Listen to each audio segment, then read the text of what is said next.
Okay, perfect. Welcome everybody. Good afternoon. We're going to start the Painpoint workshop, scoping more in depth common challenges and needs of climate services using Earth observation. Um, Today we have a very interesting agenda.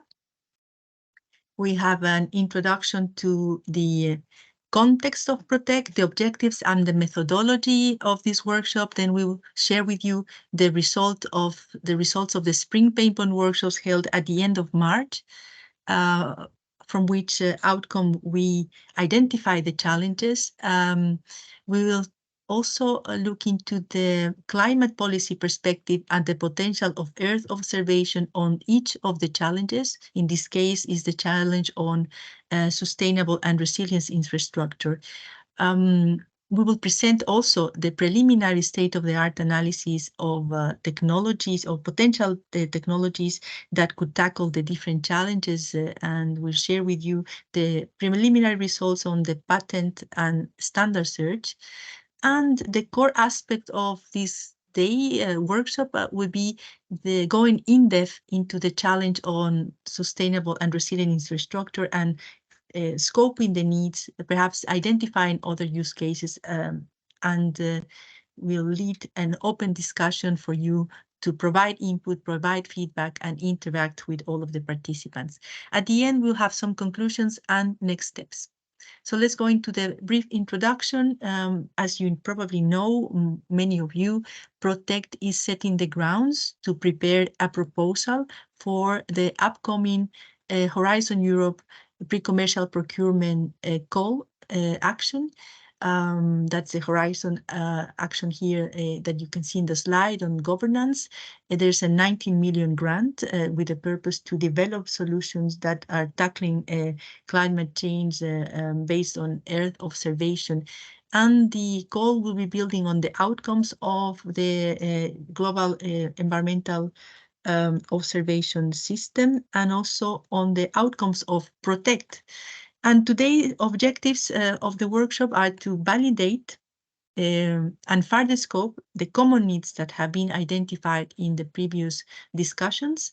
And we would like to identify, if possible, other use cases under these challenges and to define whether you want to be part of the public buyers group and see how this expression of interest is concretized further into the next actions to prepare for the proposal.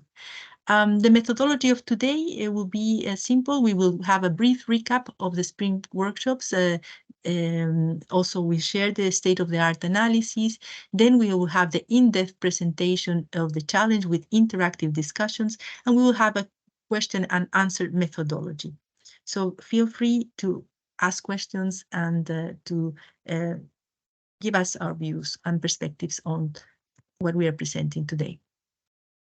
So just for us to keep in mind, I have here some of the expected outcomes of the pre-commercial procurement call. So we're looking for obtaining the customization and pre-operationalization of prototypes and user services in the area of climate change, adaptation and mitigation, building specifically on the Copernicus services that respond to the common needs and beyond the state-of-the-art performance targets of the buyers group. What we would like to have is this aggregation of the demand to have these public buyers working collectively in the implementation of the pre-commercial procurement in this area of climate adaptation and mitigation to address jointly these challenges. This PCP call is looking for opening new opportunities for wide market uptake and economies of scale. It's important that possibly the outcomes are with joint specifications, standardizations, regulation or certifications, removing the barriers for the introduction to innovations in the market and generating these new products, new services that at the end is going to have a good impact, a positive impact in the businesses, in jobs and sustainable economic growth. So now that we know a little bit of the context of the PCP call, let's look into the results of the Painpoint workshops where we define some use cases, some functional descriptions and keywords. So to go into the summary of the pain point workshops that were held in spring. I need to mention that those workshops were taking place within the scope of application domains, and Protect defined 5 application domains. The first application domain is marine and coastal environments, and in this case, we use a methodology to define the situation as it is now, so the current situation, the present situation, the problem that we're facing now, and to dream about the future situation, what we would like it to be, how would be desirable that we tackle that problem. So that methodology was used in all of the pain point workshops. I'm going to go quickly into the different domains. In the case of marine and coastal environments, the problem that we've seen is the mapping of flooded areas that is not fast enough, and we need more rapid predictions and projections. And with the methodology, apart from describing the present situation and the desired situation, we describe the steps to go there. So the different steps in order to reach the desired situation. Having done that, identifying the use case and functionalities, we define some keywords for the state-of-the-art analysis and the patent and standard searching.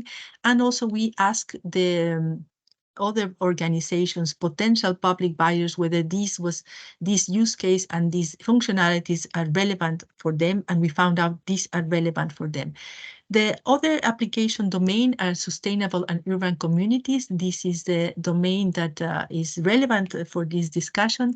But in this last workshop, when we're having these conversations and discussions, we identified that one of the challenges was the waste fire. So the situation where stored waste ignites spontaneously and causing air pollution and other problems for the environment. And this was specifically use case for related to the inspectors of environmental agencies that monitor these facilities and would like to have an automated notification in this regard.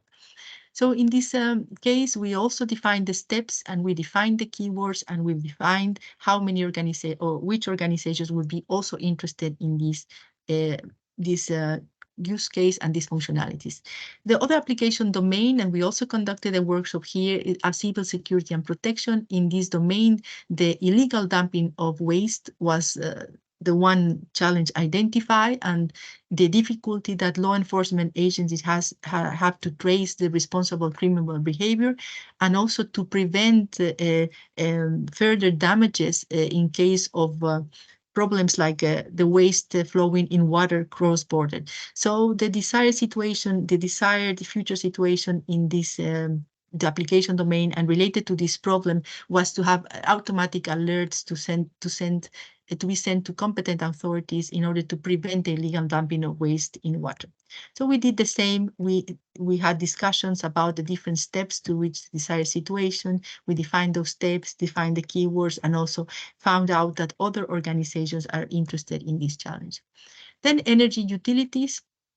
The fourth application domain within Protect, in this case, the problem that was put on the table was the demand for sweet or fresh water is unpredictable, and the desired situation is to be able to connect the supply and demand for water from different users, including farmers, companies, industry, and understand also the conditions of the water in terms of quantity, but also of quality.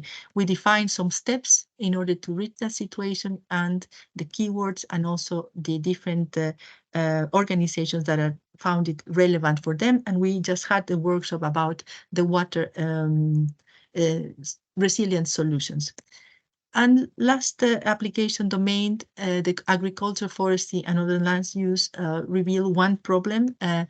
Specifically, that was that there's no possibilities to plan with the tools that support this plan more automatically. Everything is done manually, and that the automated analysis that supports the decisions of experts preparing resilience plans was the future desired situation. We talk about the steps. We define some steps, the keywords, also the relevance of this challenge to other organizations. At the end, we had some results in order to prioritize these challenges and select these challenges.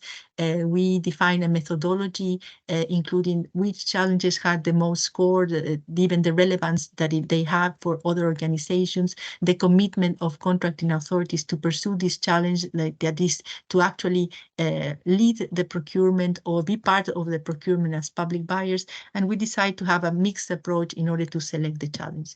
At the end, based on the results of the pain point workshops and on the consultations with other procurers, we identified 7 challenges, 5 of them coming from the pain point workshops and other 2 coming from these consultations with other public buyers interested in participating in PROTECT. So we had the predicting of sweet water demand to match supply and demand, the flooding in coastal areas and flooding from rivers, predicting waste fires, illegal dumping of waste, detecting climate vulnerability to prepare resilience plans, building and restoring resilient cities infrastructure, and predicting the peak traffic times and CO emissions by types of transportation. As you could see, within this selection of challenges, we have chosen the building and restoring resilient cities with resilient cities infrastructure, which is the topic of today's meeting. The next steps discussing these challenges have taken place with possible lead procurers or other public buyers that are interested in these topics in order to prepare for the e-pitching sessions and the open market consultation that would take place in November this year. So at the end, we selected 4 challenges. These challenges we realized based on the input received that are challenges across domains. They are not only as focus on one domain, but they are related to different domains. So this is another extra criterion that was important in order to select them. But in the methodology we developed, we use several criteria. For the intention of a lead procurer that wants to actually lead the procurement in one of these challenges, the group of interested public buyers, the climate change impact that the challenge would have, the cross-border relevance, but also the maturity of potential technologies that could tackle these challenges in order to actually have grounds for the pre-commercial procurement. That means that we are our technology readiness levels between 3 and 5. So there's some gap that requires research and development. So the 4 challenges are floods mapping and prediction, fire prediction and detection, also including the tracing to identify possible illegal wastes, climate resilient water solutions, and sustainable and resilient infrastructure in vulnerable urban areas, integrated sustainable redevelopment, restoring and adaptation of old and existing buildings. And this is the topic that brings us today. So before we go in depth into the challenge, let's give a look into the policy perspective, specifically on the challenge and on regarding the climate change that services that we're looking for. So I'm going to give the floor to my colleague Stefka. Thank you, Stefka. Thank you very much, Ana Lucia. Good morning, everyone. I would like to take a couple of minutes of your time to tell you why our climate service is important and where should we look for climate service and what stimulates us to look for climate services within the topic of sustainable infrastructure. So first and foremost, what are climate services? And the short answer is we don't know. And the reason we don't know is that there are many different definitions of climate services, and there seem to be lacking consensus around one of them. However, what we usually stick to is a particular definition, the one that is used by the European Commission for the first time in the 2015 roadmap for climate services. And some of the traits they use when they talk about climate services is that very often climate services is something that, yes, is based on climate data, but in most of the cases is indeed combined with non-climate data. It could be socioeconomic or other data. It could take the different forms. For instance, you can see the list projections, forecast, etc. It's interesting for me. It was at least when I read it that a written report is also considered a climate service according to the definition.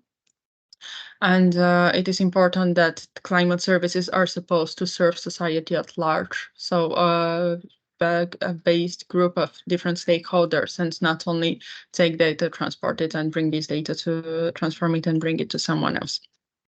And why are climate services important? Well, it's we know they are important because we see them arising in more and more policies at international level, at EU level, and at national levels as well, as we would see in the following slides.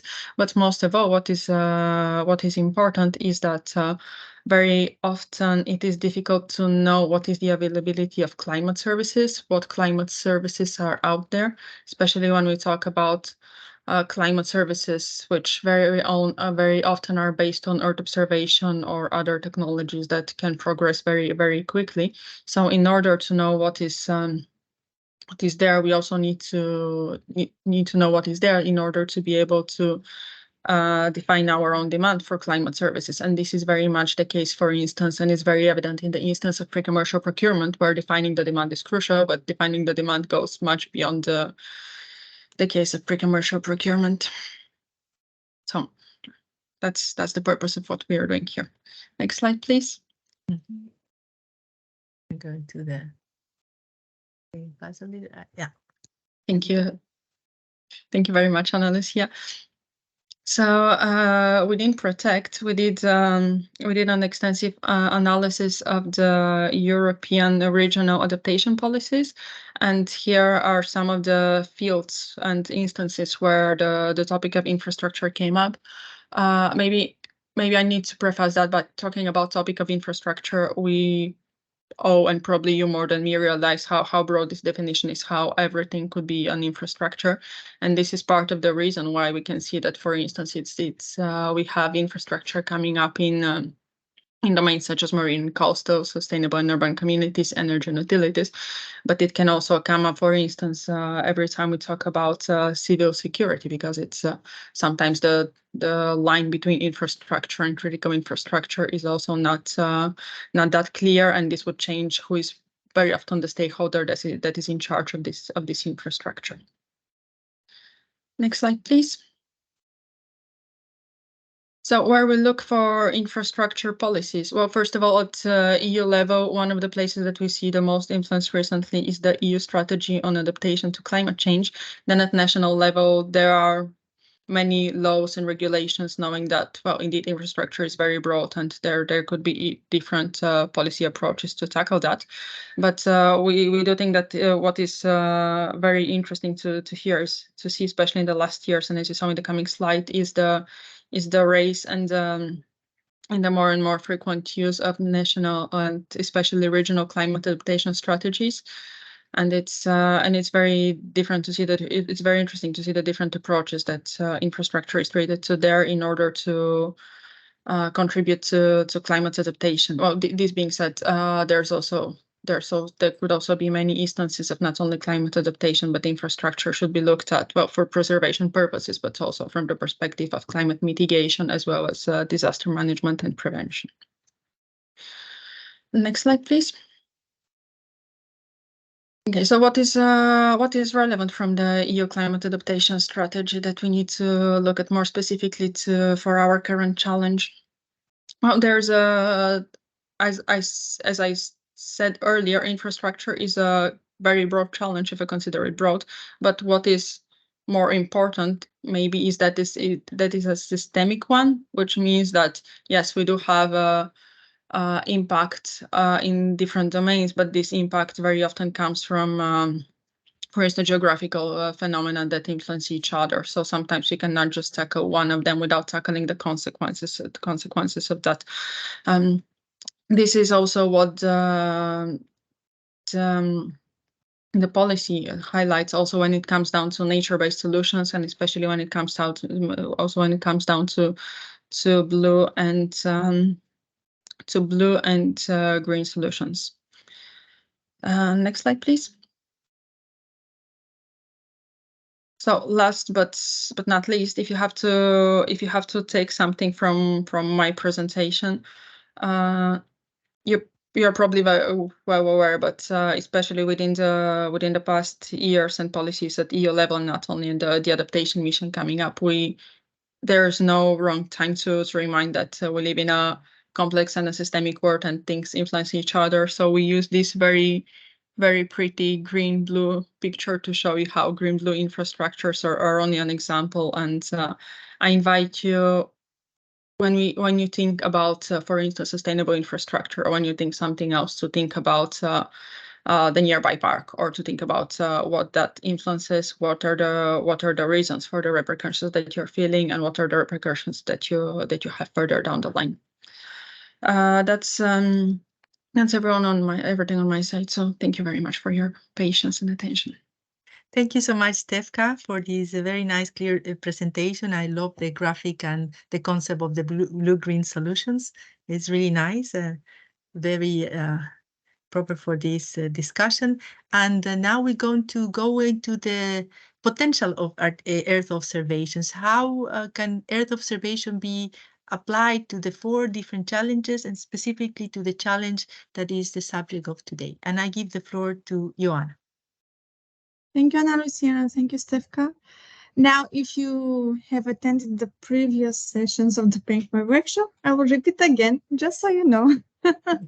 But we wanted also like to give you an introduction, a small introduction into the Earth observation and how the climate services are working with Earth observation to make sure that everyone is having the same base. So I just so you know, according to the European Space Agency, the Earth observation is defined as the process of acquiring observations of the Earth's surface and atmosphere via sensors mounted on satellites, aircraft, drones, or at the surface, resulting in data in the form of digital imagery. For the last several decades, Earth observation has been an essential tool for monitoring the planet, its environment, the human activities on the planet, and their impacts as well.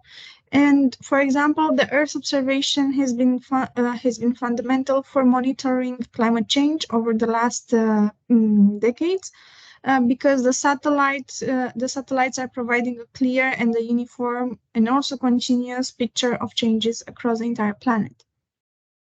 The vast amount of data that has been collected through the Earth observation is processed and converted into actionable information for the end users across different different industries.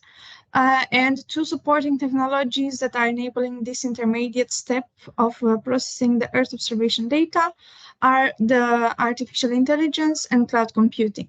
When it comes to the cloud computing, the advancements over the past few years have enabled the efficient storage and processing of digital data, which facilitated the conversion of Earth observation data into useful analytics.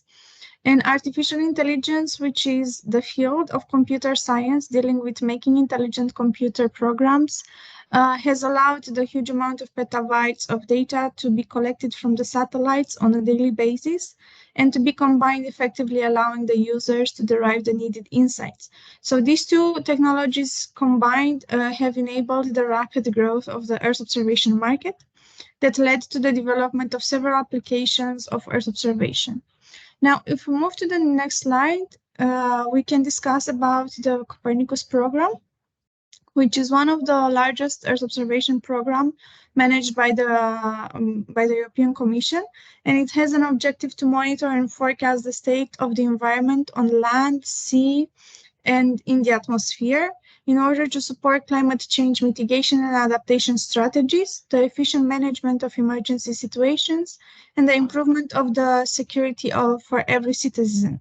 Well, being served by the dedicated Copernicus Sentinel satellites, the data collected is then integrated with non-satellite sources to provide reliable and up-to-date information on about 6 thematic areas, which are land, marine, atmosphere, climate change, emergency management, and security. Now, if we move to the next slide, I bet that you might wonder what is the role of Earth observation in climate services. Well, as you might already know, the climate crisis continues to evolve with the ongoing global warming. And both governments, but also the businesses around the world are focusing on climate adaptation, but also climate mitigation initiatives. And in these initiatives, Earth observation data is expected to play a crucial role. in order to be able to develop climate services that are both focusing on adaptation but also on mitigation. And the satellites, which have been monitoring the Earth continuously and helping our understanding of climate change, provide vital information regarding the state and the evolution of the environment, as well as regarding the human activities on the planet. So as a result, the climate services applicable to several types of industries are expected to integrate the Earth observation data into their products in order to take into account the environmental factors and the changes over the time. So, for example, different type of climate services have already started to integrate Earth observation data into their development, and it can go from providing extreme weather alerts for better disaster preparedness to even delivering crop level insights to farmers, enabling water savings. And these are only some examples, but there are a lot of climate services that are currently available on the market in different type of industries. And now we have an example on this particular challenge, because we try to see how climate services are applicable for the 4 challenges that we have been discussing during these 2 days. And you'll receive more information and more in-depth details regarding the challenge from, I think, our colleagues that are leading the challenge, because this particular challenge is going to be like a combination of multiple type of services, but for you to have an example, I used only one, because otherwise it would have taken even longer, the presentation. So we're focusing on urban heat islands, that is part of category environmental monitoring.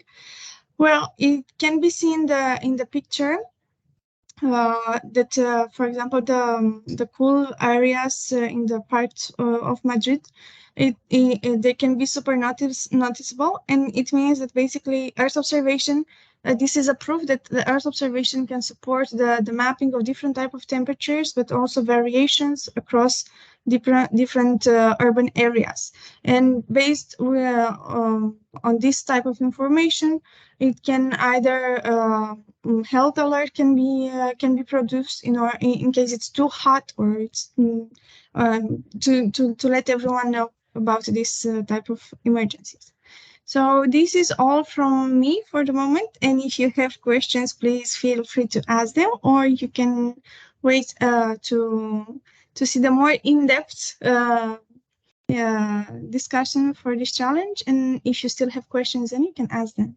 Thank you so much. Thank you very much, Joanna. Thank you for illustrating the potential of Earth observation. That was really nice. I don't see now any hands raised, so let's go to the next presentation on the results, or preliminary results, I must say, of the state-of-the-art analysis. I'd like to welcome our colleague, Maria. Thank you very much, Anna. So welcome everyone, and here you may see some a short, let's say, presentation on the state-of-the-art analysis that it is currently ongoing on the challenge identified.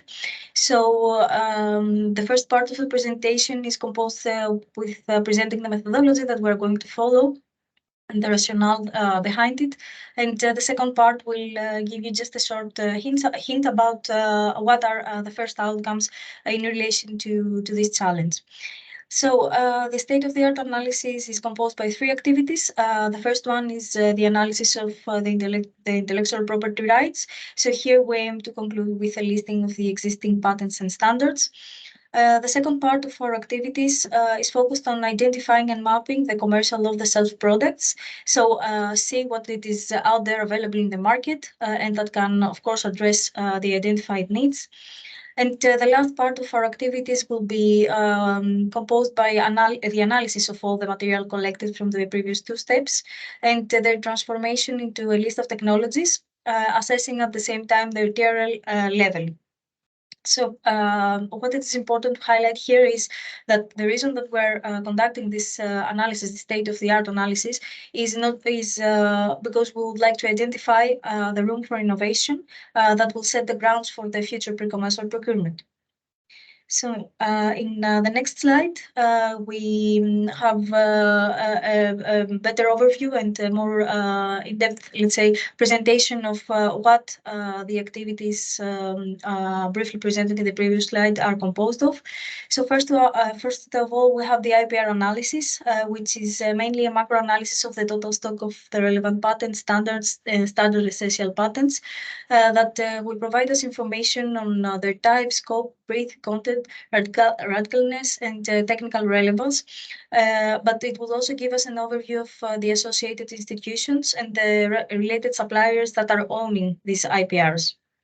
So here, through this activity, we will determine the room for innovation, and in case there is also room for standardization, we will see the initial maturity level, the result that can be achieved in a given solution space, and also we will have some insights about the associated expected timeline and investment that it is needed.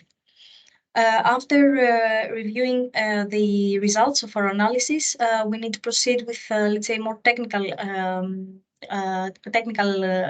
review of the material collected, of the most relevant material collected, which will be performed by our consortium and our technical experts. The aim of this activity is to conclude with the top 10 patents that can be found in this application domain. It is important also to highlight here that this activity also gives feedback and provides input to the open market consultation and also to the drafting of the tender documentation, as it will enable us to reduce the knowledge asymmetry between the contracting authorities and the market. So moving on to the next slide, when it comes to the second activity of the state-of-the-art analysis, here we will identify and evaluate the commercial products that are available and can be offered by the market, and of course they can satisfy the identified gaps and needs as they were presented earlier. So here the aim is to have a list of 5 commercial off-the-shelf products per application domain. Then the last activity is the TRL level assessment. So after obtaining the results of the previous 2 tasks, we will be working on identifying the TRL level of the technologies that are connected with the selected commercial products and the macro analysis results. The technical partners will select the most relevant technologies that can fit the challenge and are eligible, of course, for an upcoming pre-commercial procurement. It is in one of our aims under the state-of-the-art analysis also to explore the possibility of having some transversal technologies, and this means that we would like to have some technologies that can be used in more than one domains. Next slide, please. So here you can see the mapping of the TRL scale versus the different phases of the pre-commercial procurement. As you can see, the first phase of a pre-commercial procurement dealing with a solution design usually starts from a TRL 3 or 4, and at the end of the PCP, we aim to have a solution that it is up to TRL 7 or 8. So in the next slide, we have a more, let's say, fit-purpose representation of the TRL scale. So here you can see how the scale fits the climate services that we're targeting under our activities. Again, here the main aim is to start from to identify technologies that can start from TRL 3 to 4. And you can see here the definition of what this means. And at the end of the procurement procedure, we aim to have a qualified system that can be applied to a operational environment, meaning up to TRL 8 solutions. So in the next slide, we will present some preliminary results connected to the sustainable infrastructure. we have done an initial research based on some keywords, which will be presented in a later slide. So the analysis revealed that the research and the patents are working on the areas that you can see in this slide.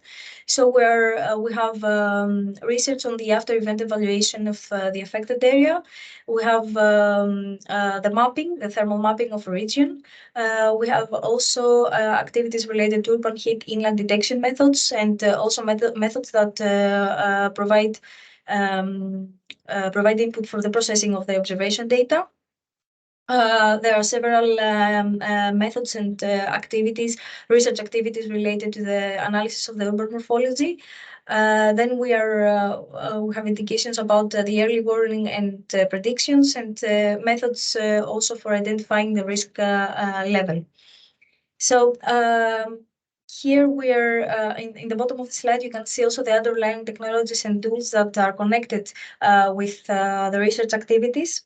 There are several underlying technologies and tools, but the important thing here is to see that the majority of the research is focused on the software part of the solution. However, it is connected also with a lot of hardware input, like ground-based data gathering or remote sensing data.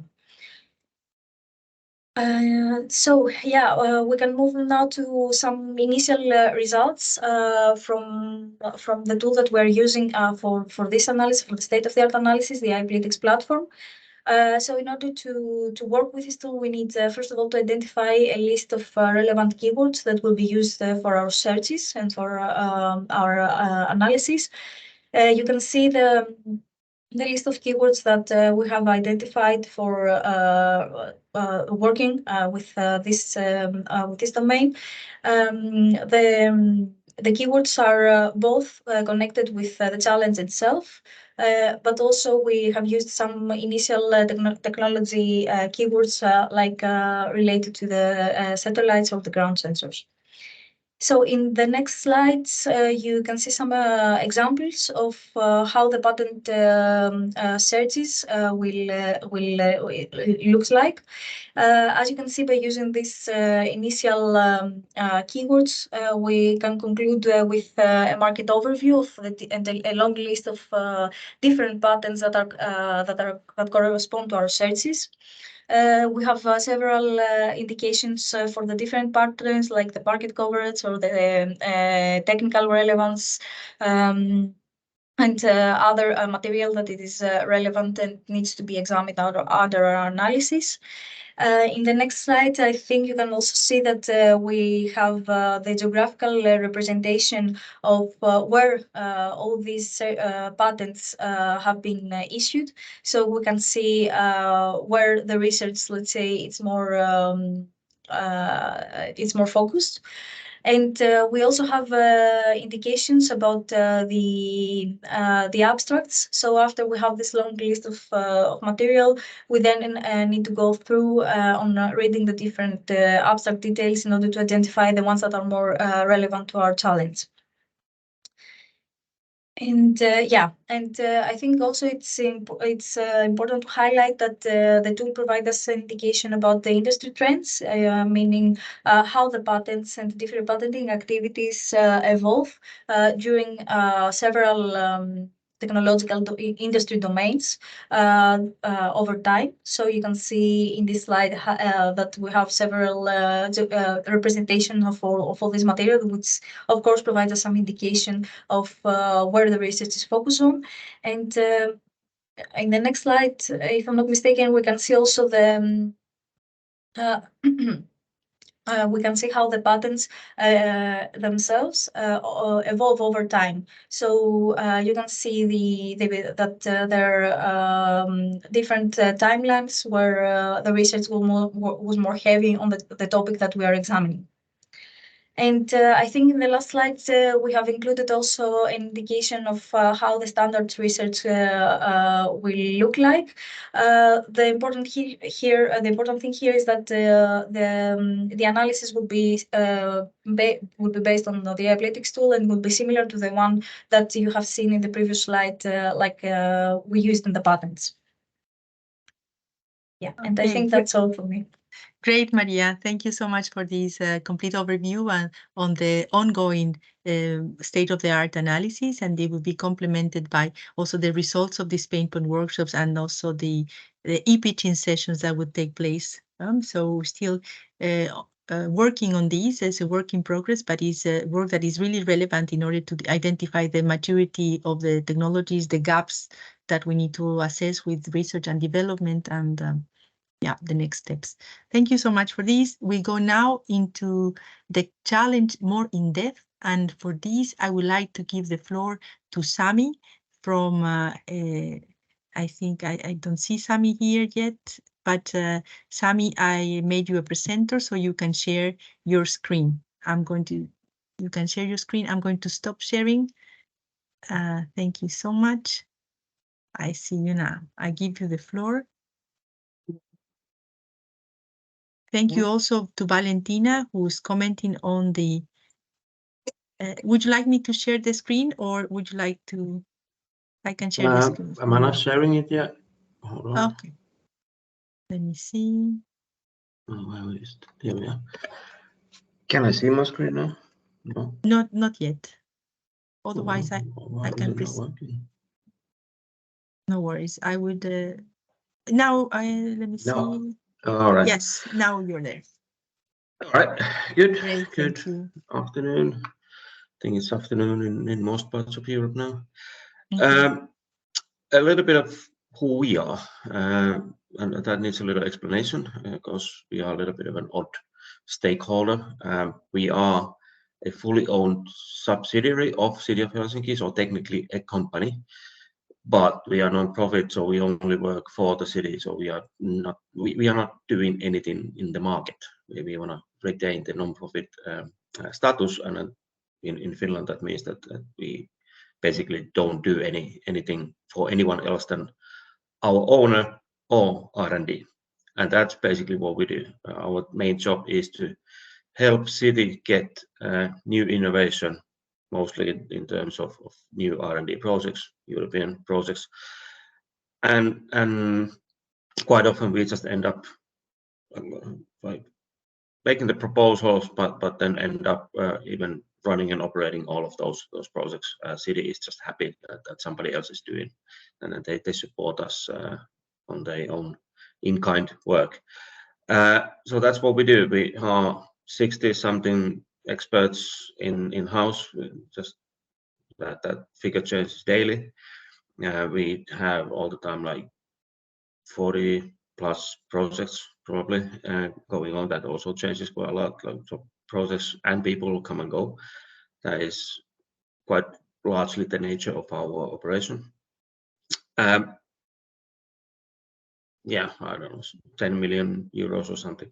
But I think the main point is that we do the European projects on behalf of the City of Helsinki, and even though we are technically a company, we are represented or considered as a city, as a public sector in terms of European projects. That's why we are a little bit of a stakeholder. And we focus on 3 different domains. The generic smart city, which is housing, well-being, energy, urban green, name it, number of different areas. Then smart mobility, where actually I'm from, so that's a separate domain. And then multiple different data and IoT topics. So we are kind of the right hand for city on the digitalization program, digitalization agenda. So that's in short who we are. We've been around for like, well, what says that 2005. But like I'd say 15 plus years of really active work in terms of European Union projects, almost all different programs. And what maybe one thing to mention is that the work that we do, especially in the smart city, smart mobility domains, it's really much a living lab type of activity. So we are hands-on with the local stakeholders, local residents. We've been doing that since the start. So we've been founding members of Enel and so forth. That's a little bit of who we are, or why I am, and why Forum Virium is representing City of Helsinki here now today. So we will be the ones who represent the city in this case and most others as well. Oh yeah, I left it. Not gonna go. Maybe one thing to mention is that our main job is to help new innovation. It is to help companies innovate, develop, test, and then they have they like for city and then national different stakeholders who then help them in terms of financial sustainability and get into the market, so different accelerators and stuff. We don't do that. We are there in content to help companies as well as research to do that. And then we are there between them and the city organization, and we are there between them and local residents quite a lot. So we still work quite a lot with living labs, as in physical living labs, which are not like test areas. It's like just certain few districts that we focus our pilots on and then engage the local residents and local stakeholders in many ways in different pilots and different projects, starting from co-creation and so forth. That's how we operate mainly. And then a few words about the PCP, that is topic here, because we've been doing that quite a lot. The first one was called Silver, and it started, if I remember right, 2012. So over 10 years now, and we have coordinated these 4 PCP projects, and then we have now a new one starting before or after Christmas. And well, it's not that much of a secret. It's relates to the space program, and it's about the dynamic use of public space. So that will be coming up as well. We will be disseminating information about it towards the end of the year. So, but that means that we do have, and then we do have most of the people who have worked in these projects over the years. They are still in-house. That's again a little bit different than I just mentioned that people come and go. But in this case, we still have the expertise in-house, which is really good, and that gives us kind of a back to something to back on and come up with new ideas for PCP. And so far, I think all of these have been more or less successes, and then the stakeholders participating in our PCPs have been quite giving us some really positive feedback. So that's why we like to do them as well. But that is enough about bragging about who we are and how good we are. Into the content. I asked before that should we like pick one topic to present that, but no, we are not doing that. We are describing a few sort of use cases or approaches, different perspectives into the umbrella of under the sustainable infrastructure. Because we don't have one major case, but we have plenty of these small ones that like approach the same topic from different angles. I'm gonna start with the first one. We do have the flooding here and on a different track as well, but we wanted to put it here. We don't experience flooding in the same way and in many parts of Europe. We are fairly flat country with no real mountains. We have thousands and thousands of lakes that kind of helps, and then quite a lot of power plants in the rivers. So we're good in that way. But we do have rainfalls, downpours every once in a while, and that more and more is getting to be too much for our drainage system. So that is slowly becoming a bit of more and more of it's kind of upcoming challenge for us. And there's a little twist that outside the city center, we have lots of wooden buildings, and in all the buildings have lots more insulation and kind of the structure of the building is maybe a bit more complex than in Southern Europe. That means that when those buildings get wet, they actually are, especially the single houses, they can actually be just basically they're done with. You can't fix that, or it takes huge amount of money to kind of dig up most of the stuff and you have expensive heaters there for half a year in order to try to dry it up. Of course, one thing is that also when we have mold, it doesn't dry up in the same way as it does in warmer climates. Another point on that is that in wintertime, the rain comes in the form of snow. There's no surprises there. Always has and always probably will be. Sure, there might be a little more snowfall every once in a while. At the same time, sometimes we have really Central European winters here in the south, in Helsinki, south of Finland, in Helsinki. But eventually there is snow every year, even in the southern coastline. Last couple of years we had quite a lot of it, like almost a meter of snow.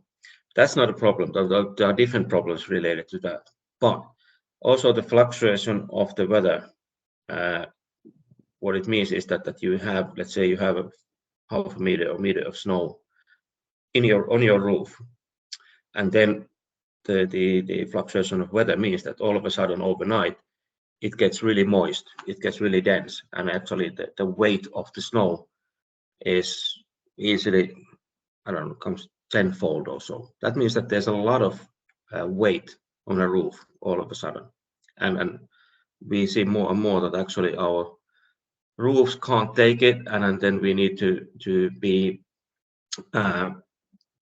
like we see these maintenance companies on roofs clearing the snow out of the roof, and then that, well, there's other hazards when you drop snow on a sidewalk, and sometimes you kill even people, sometimes just cars, but still, even no matter what kind of precautions you do, there's always some accidents with that.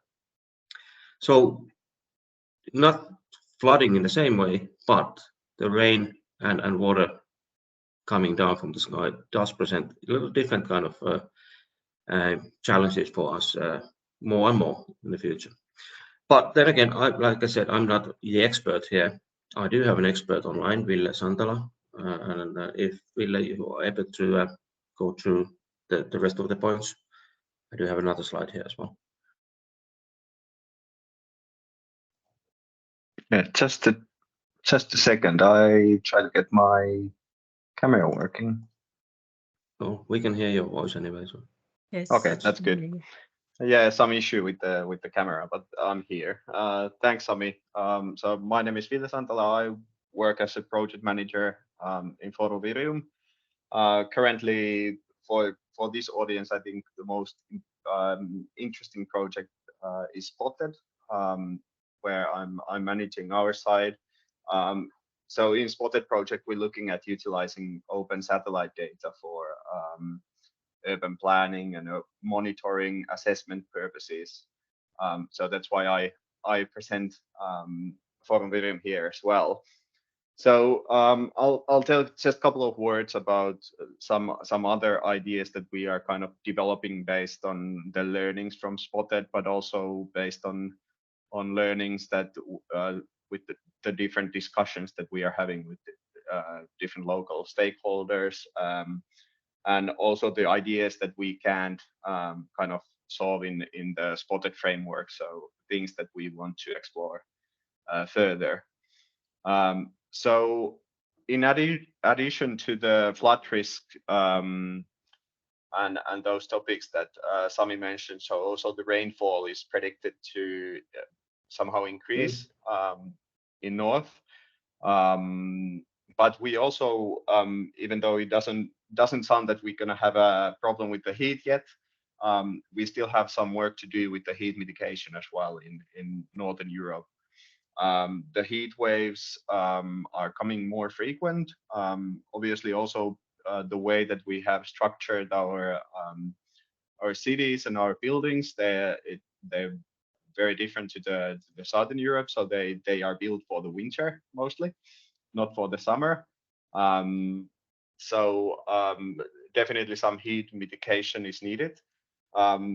There is a lot of talk about nature-based solutions, and we are also involved in a couple of projects, but I will actually go into more detail in the next slide into that topic. But heat mitigation is definitely one of the topics, and that's what we are also looking at in Spotted. So looking at urban heat exposure and urban heat island effect in the city context.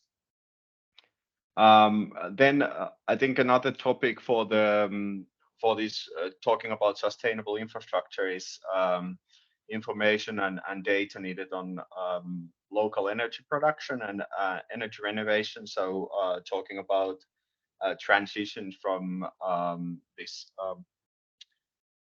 renewable energy. So Sami, you can change slide. Yeah, good. Yeah, excuse me, everyone. I just threw Ville's drafts here, so I'm just throwing him under the bus here. So please continue. Thank you.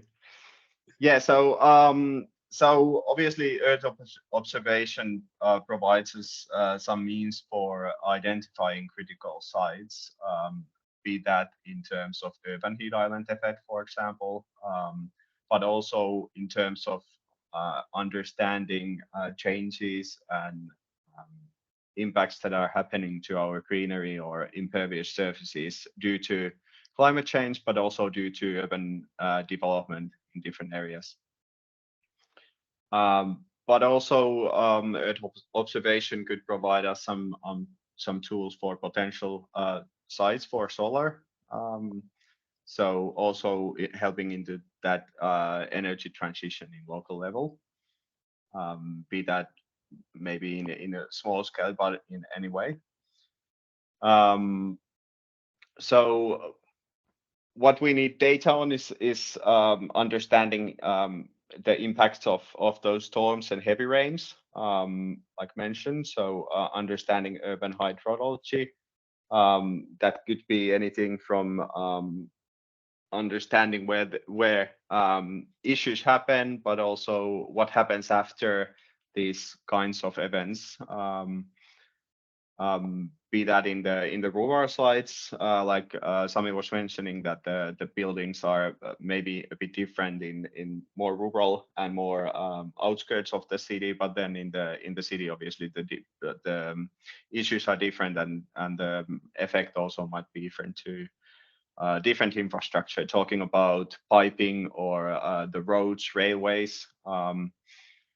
And that brings us to warning systems, alert systems for authorities and public.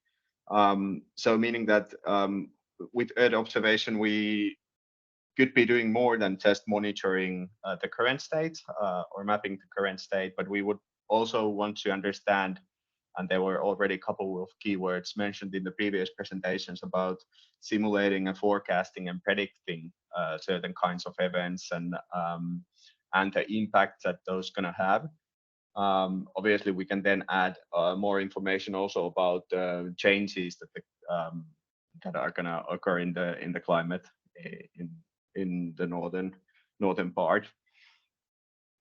I think there is a real big need for understanding existing nature-based solutions and different kinds of implementation strategies in local level, especially what comes to the evaluating impact of nature-based solutions. Be that environmental impact, but also economic impact, and that brings a lot of different kinds of governance issues as well, and governance challenges to tackle. Also tools to understand just the impacts of climate change. So I talked about these assumptions that we are going to have more rain in certain times of the year, and that has been evident in a couple of last years. So a lot of rain in the winter, like Sami mentioned, we have had thick snowfalls, but then also a bit more rain throughout the year compared to previous times. how that's going to develop in the future. That's something that I guess need data on.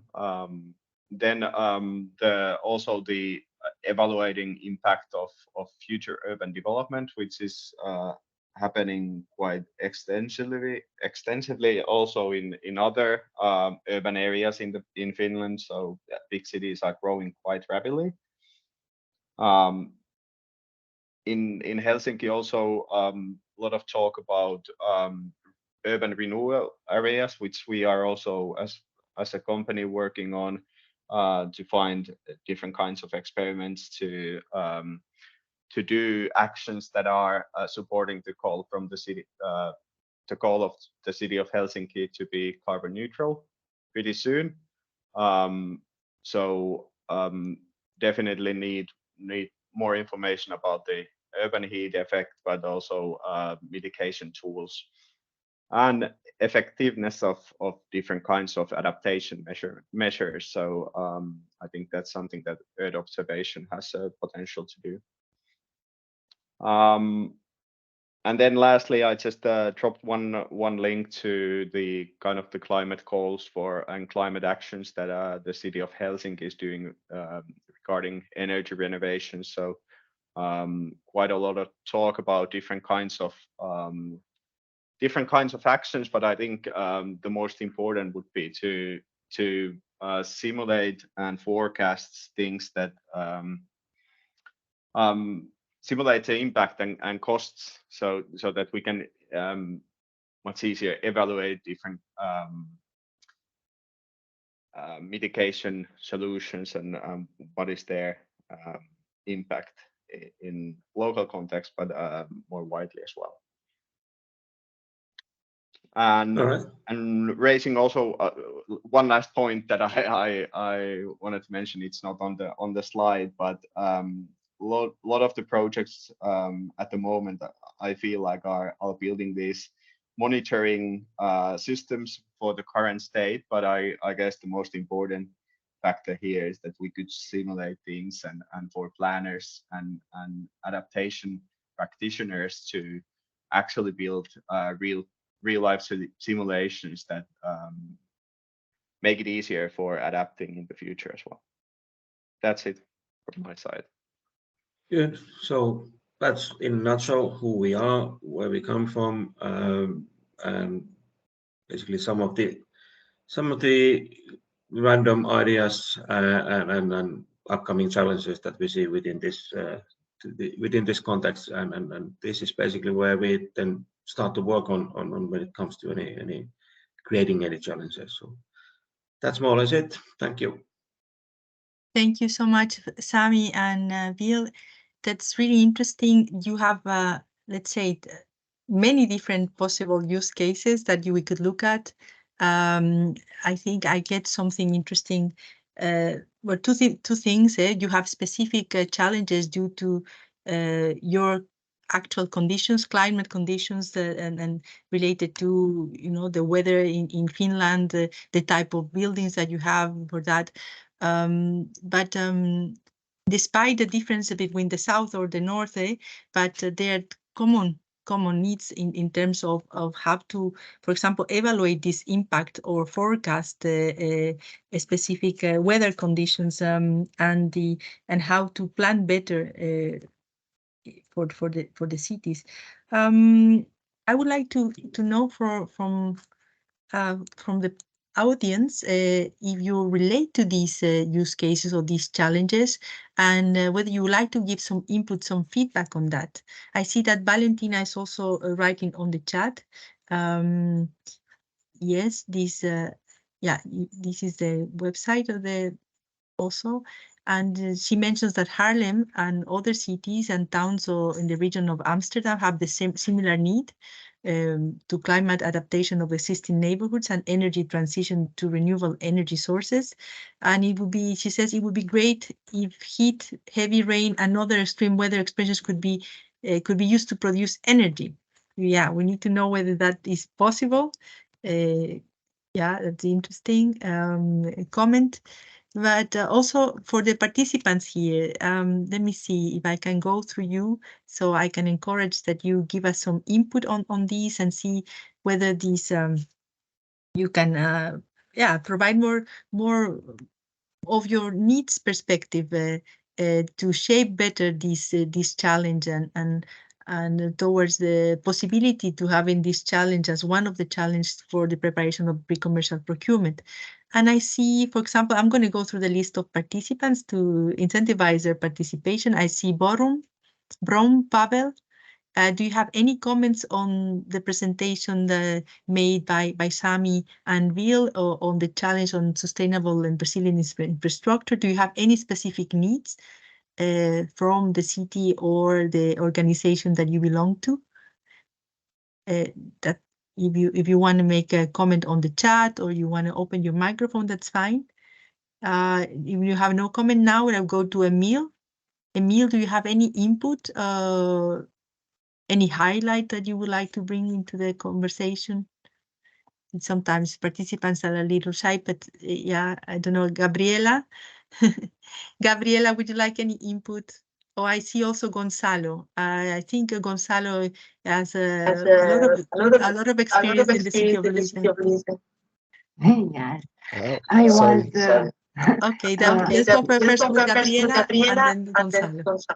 Yeah, first, I'm impressed about your company that you represent, and congratulations. It's amazing. It's amazing because you are your company or your ING. It's very important for the region, and for me, it's very hard to understand. And congratulations to Helsinki, because support you and encourage you and your team of experts. It's amazing. It's amazing for all of us. It's a model. Yes. Thank you. Glad to hear that. We haven't received a similar. That's an echo. Yeah, but we haven't really seen a similar structure anywhere else. I think you need to mute your mic, Gabriela, because we have an echo. Yes. Sorry for that. See, I told you my laptop is it's yeah. Okay. So, but no, it's still open. But do you have any input or on the challenge specifically, or some specific use case you would like to put on the table? I'm honest. I learned from you because for me it's a little bit. We are not so used with everything that I heard. So I listen very carefully and I learn a lot. And I hope that I can learn more. And yes, for me, it's a start for learning in this area. Yes. Thank you, Gabriela. If you could I thank you. your phone, I thank you and your and guest, because it's amazing person and it's amazing company that you present. It's a model for us. So I would like to give the floor to Gonzalo. Gabriela, you could mute the mic. Yes, please. Yeah, thank you. So Gonzalo, hello. welcome. Well, yes, I managed to be here, and I'm glad that we are here. Of course, lots of what Sami presented resonate with Lisbon. Yeah, we are making huge investments on infrastructure level. One of the biggest infrastructure construction in Portugal is being done by us. Is a drainage system. That is a huge investment. And of course, when you talk about infrastructures, we also, trying to improve and getting better access to technologies like, cloud technology and data analytics to combine infrastructure and also the reading of, some monitoring of the city. But the case you mentioned, we don't have snow, of course, but we have other issues, and also Valentina Skipas, some comments here resonate also with our city. So the main comment is yes, lots of thoughts about case studies, and now go forward on this topic. It's very important for us. So it was a very interesting presentation, and I'm sure I will talk with my colleagues internally that are concerned with infrastructure and also the climate action to see what we can also devise as case studies, and maybe we can partner with other cities in the same scope. Yeah. Thank you, Ana Lucia. Super. Thank you, Gonzalo. Yes, yes, we want to look into use cases that are common to all of you that we can have the opportunity to tackle through the. We need to scope this further, and as I mentioned also to Sami when we were preparing the workshop, we have this as umbrella a broad topic on infrastructure, sustainable and resilient infrastructure. So what does it mean? So how do we first define sustainable and resilient infrastructure? We need to do that also for preparing better the challenge and see different use cases under this umbrella. So of course there will be different use cases. Sami mentioned like the snowballs and things that, related to the specific conditions they live. And in the case of Portugal, you have different situations, but we could, let's say, combine these in a broader definition of, the modeling these scenarios, the risk scenarios, for example, risk related to weather conditions. We need your help to scope this better. And so I will ask you to give us some input also online. I see that Valentina has the hand raised, so please go ahead, Valentina. Thank you so much. Thank you so much. And also thanks to participants and to Gonzalo also and Gabriela, who also shared their own experience, and their own would like to also to share their cases. So if I look to Haarlem and the region of metropolitan region of Amsterdam, the need we have in terms of infrastructure is not only to prevent to make climate adaptation to address heat waves, or only water scarcity, or only floods, but the combination of all these extreme weather expressions and the combinations of all different elements in the existing neighborhoods of cities or regions. And this also taking into account that we have to deal, as Sami and Ville also mentioned, with the energy transition to renewable energy, to some challenges like parking or greening or CO2 reduction. So given all these challenges and limitations of existing neighborhoods, we would like to find that the integral, holistic solution for the existing neighborhoods.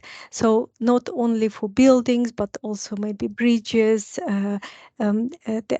developing or adjusting of the neighborhoods and rural areas. So, for example, just give you an example, if you would like to create more shadow to prevent heat islands in the rural area, and you would like to do it in a completely new to develop area, it just you can plant extra trees, for example, or to make extra green. But if you have to deal with the existing neighborhoods, and the most of the cities in rural and regions in Europe are not the new ones, but the existing areas, then sometimes if I talk about Haarlem, for example, there are quite narrow streets, and not always is possible to plant a tree. So it means that the existing neighborhoods has some limitations, but it doesn't mean there is no solution for that. So what we are searching for is the solution for this more holistic approach to climate adaptation, not only one of the aspects, but all of them, of the most important of them for that region. So for Finland, it will be more snow. For Portugal, maybe it will be for heavy rainfall and floods and heat islands. So in this combination. So I hope I could explain a bit more the background. I don't know if Ono, my colleague, if he can something to add with. I'm sorry for my voice. I'm sick right now, but I found it very important to join this session to provide some possibly information. Ono, could you please unmute yourself and add to this? Maybe you have to add something what I missed. Thanks. Thank you, Valentina, for making this effort and joining even being sick. Thank you. Ono, please go ahead. Yeah, I think you mentioned the right things within the urban areas of Haarlem and the greater Amsterdam region. There are big challenges to be overcome, and there's very little space. And this presents us with a big challenge, and we're looking for new inputs on how to address that. Yeah, that's what I hear from the use cases that we just heard. There are many possibilities to look at. I don't have a definite direction yet or where to go, but I think if we can collaborate with different cities, especially what I like is one from the northern part of Europe and one from the southern part of Europe, so where those different climate changes can be combined, and then yeah, we're sort of in the middle, which is very nice. So that I look forward to addressing that. Thank you, Ono. Thank you. I wonder if one way to move forward would be, for example, to listing all these extreme weather conditions that, you know, and also thinking about, like what Valentina said, how to move to the transition to the energy transition. How do we scope this within the needs under this challenge? Yeah, to present the challenge also for the purpose, let's say, for the market consultation, we are describing the challenge. How could we describe further this challenge? So we want to have a sustainable and resilient infrastructure. We would define what is sustainable, what is resilient. We would mention the importance to understand the forecasting monitoring of extreme weather, and the different types of extreme weather, whether it's in the north, in the south, or center of Europe.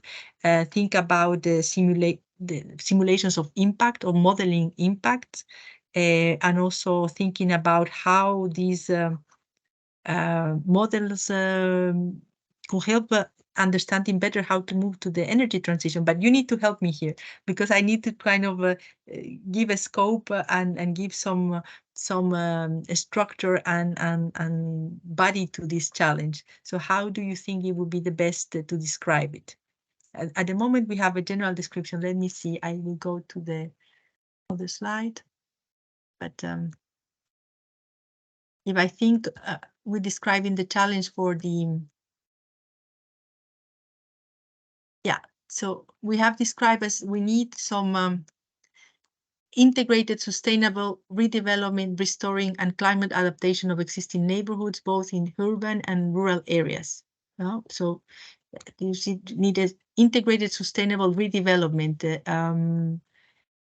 Yeah, do you agree with this the statement? Is that the general statement that you all relate to?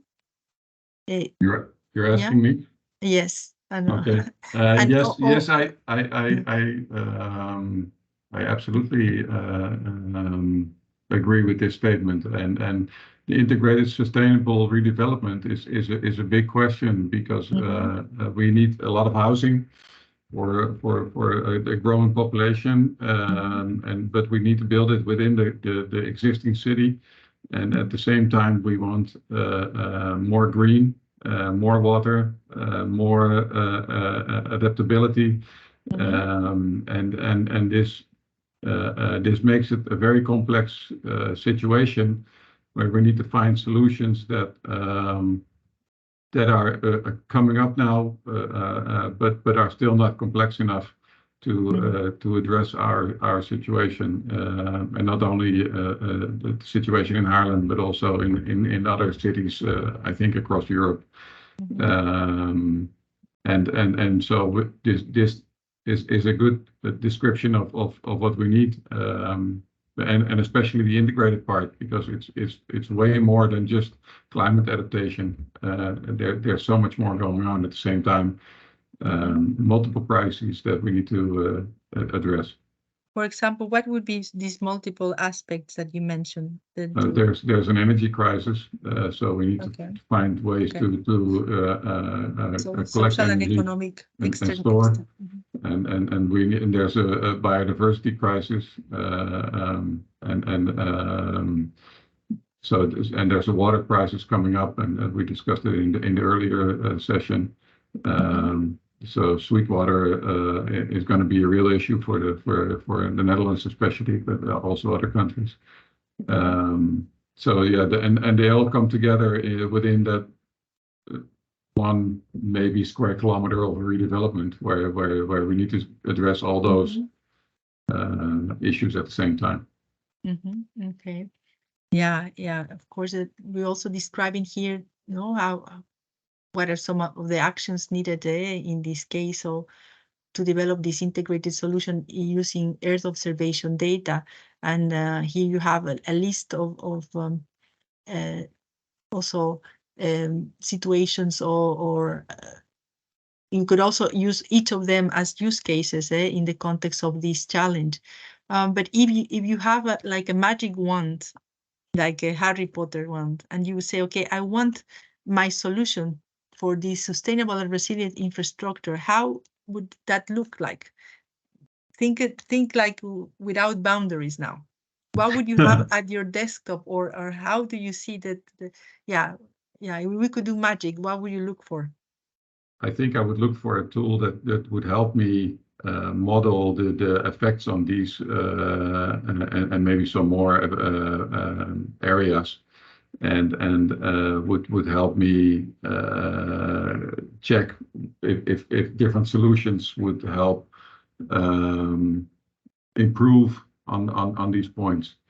I think that will be for me a very nice to have tool, or maybe necessary to have tool, because we're building it, and when it's built, it's there for 60 to 100 years, or maybe longer, and but we need to change the world in that same period of time, and everything we do now is there for a long time. So that's where I think it's very important to see those effects.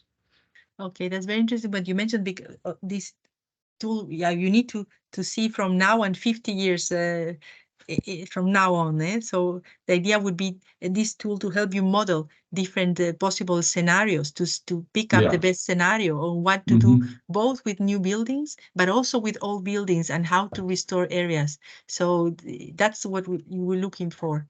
Yeah. Okay. Yeah. Interesting. So yes, there's some. Yes, please go ahead, Bill.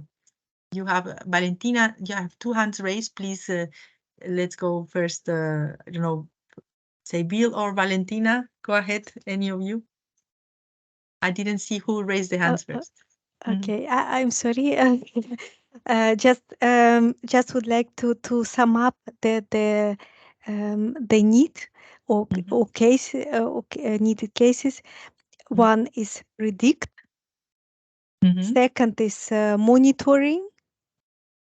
Third is advice about climate adaptation by using simulation models, and the one very important my colleague Ono mentioned, tool with a model that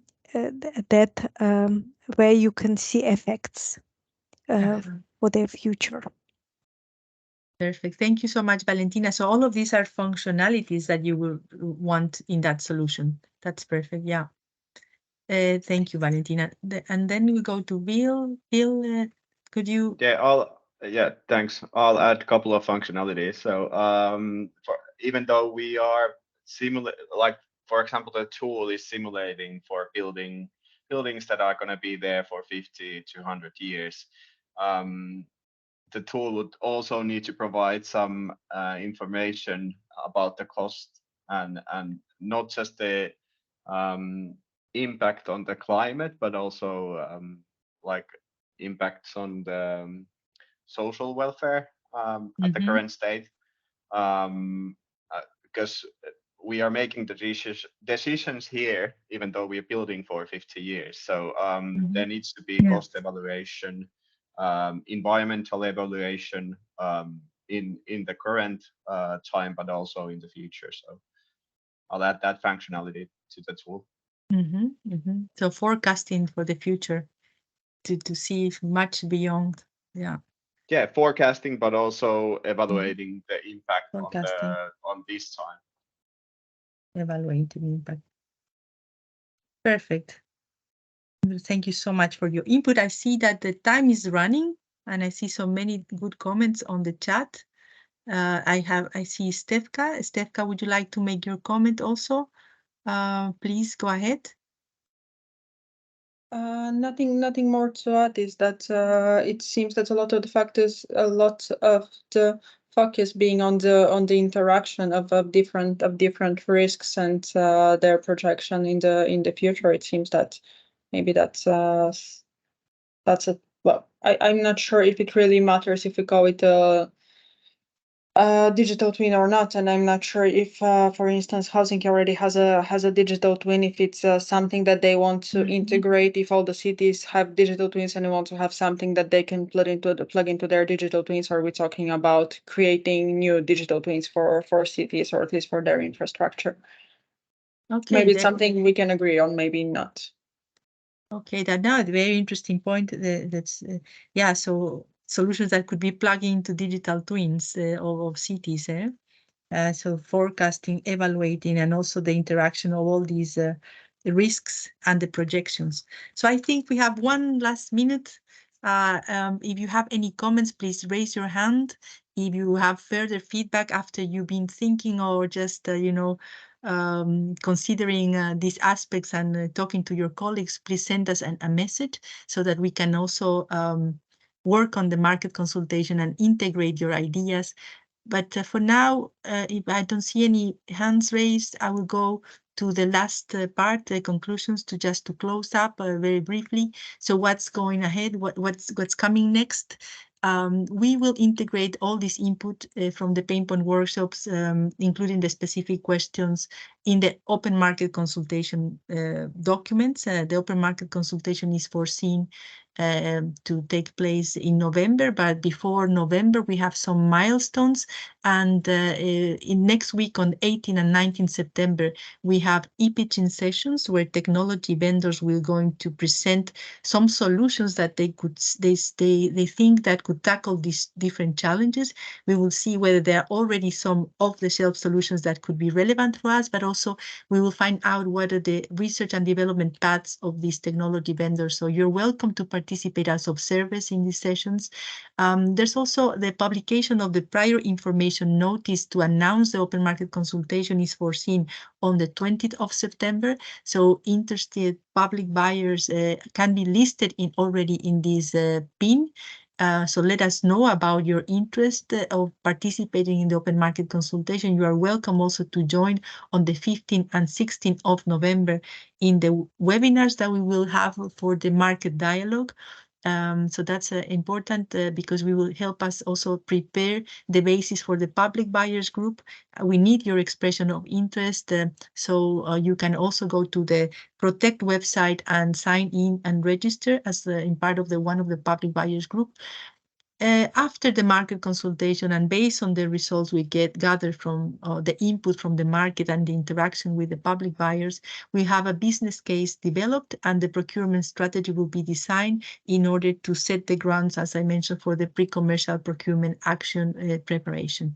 So that's it from my side. I see that Marwan also has posted some information in the chat so that you could click on the links and join and register for the coming activities. So this is for now. We have 2 minutes over the time, but you're probably also hungry, those who have not had lunch. But I thank you very much for your participation. I welcome you to the next activities of Protect, and I wish you a really nice afternoon. Thank you so much, and until the next time. Thank you. Thank you, Sami, for your presentation as well. Thanks. Thank you. Bye. Let's stop Thank the you very recording much. now. Thank you. Have a good time.